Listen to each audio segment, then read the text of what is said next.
Salut les gens, c'est Vinci de la chaîne Vance. Aujourd'hui on se retrouve pour une nouvelle vidéo pour la review du chapitre 266 de Tokyo Revenger. Super heureux aujourd'hui avec ce chapitre exceptionnel qu'on a eu, avec aussi notamment le live qu'on a fait le soir de sa sortie qui était super, on était plus de 30 personnes par moment, c'était génial. Mais aussi parce que j'ai eu plein de nouvelles idées de vidéos sur Tokyo Revenger, plus d'une quinzaine, et du coup ça me fait super plaisir. Avant de commencer la vidéo, n'hésitez pas bien sûr à nous rejoindre sur Discord si ce n'est pas déjà fait pour partager avec la communauté. Bref, on va pas tarder, il y a beaucoup de choses à dire sur le chapitre, c'est parti pour la review du chapitre 266 de Tokyo Revenger. 一応今仮でメビウスを仕切ってよあんまだ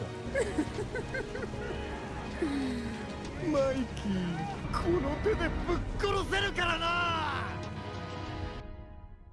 Le chapitre 266 de Tokyo Revenger va s'orienter autour de deux personnages, Mikey et Takemichi. Mais aussi il va mettre fin enfin au flashback de Mikey. Avec Mikey qui se remémore le moment où il rencontre pour la première fois Takemichi en train de se battre ou plutôt de se faire démonter par Kiyomasa et Mikey à côté en train de le regarder en prenant son goûter préféré. C'est alors qu'on a enfin ce que pense vraiment Mikey par rapport à Takemichi. C'est un gars qui n'est pas fort, qui perd et pleure souvent, mais qui restera debout quoi qu'il arrive. Même s'il a mal, même si c'est perdu, même s'il veut fuir, tu peux être sûr que ce mec-là, il restera debout tant qu'il y croit. Avec bien sûr ces images que Mikey se remémore, Takemichi face à Kiyomasa toujours debout, Takemichi face au Valhalla toujours debout qui se met entre Kazutora et Mikey, et bien sûr Takemichi lorsqu'il était encore le seul debout face au Tenjiku. Un homme qui se retrouve toujours au cœur des batailles, qui est rarement celui qui ne se relève pas. Une description de Mikey qui ressemble énormément à la description que Mikey avait fait dans le chapitre précédent par rapport à son défunt grand frère Shinichiro Sano. On revient dans le putain de présent, ça y est. Enfin, après plusieurs chapitres, je crois 3 chapitres dans les souvenirs de Mikey,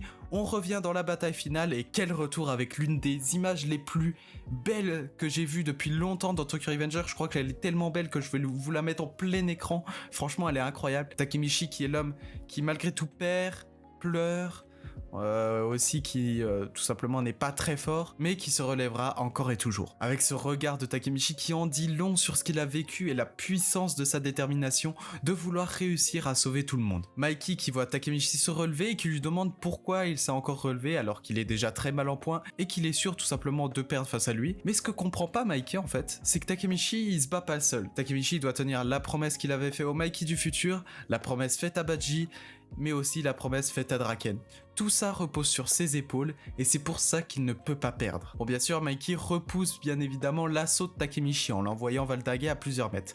Des coups mortels pour Takemichi qui pourraient bien finir par le tuer. Mais comme je l'ai dit, Takemichi n'a pas le choix. Il doit tenir ses promesses. Même s'il est faible, il a une force d'esprit à toute épreuve. Mais surtout, comme Shifuyu par exemple l'avait dit dans son combat contre Mochizuki, Takemichi il a une raison 100 fois plus forte de se battre face à Mikey.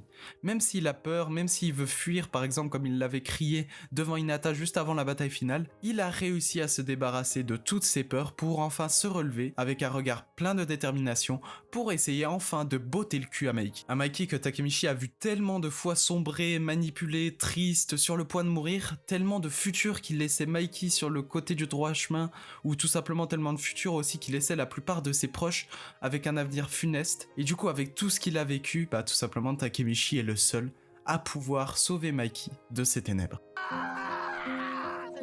君が助かる未来にたどり着くまで絶対折れねえから決めたよヒナ俺が東卍のトップになる Et malgré les nombreux coups que se prend Takemichi, malgré sa vision qui se trouble et ses oreilles qui crient de douleur, Takemichi n'abandonnera jamais. Et c'est ça qui fait sa force à ce personnage et on revoit le Takemichi qu'on adore, qu'on idolâtre, qui ne se laissera jamais faire face au destin. C'est alors qu'on a une putain de vision, let's go, je suis super content, enfin on a une autre vision, la dernière c'était celle avec Sanzu bien sûr qui nous avait révélé le second voyageur temporel, une vision dans laquelle Mikey met un énorme kick dans la gueule de Takemichi, une vision qui va finalement se passer dans la seconde d'après. Takemichi qui n'a pas eu le temps de voir venir Mikey, lui a asséné un énorme coup de pied dans la gueule. On se rappelle les premières visions c'était assez éloigné, par exemple celle avec Senju qui au fur et à mesure des visions devenait de plus en plus claire, celle avec Saos qui s'est passée tout simplement après le combat entre Mikey et Saos, la vision bien sûr du train avec Sanzu qui s'est passée quelques chapitres plus tard. Là on a une vision qui est clairement immédiate.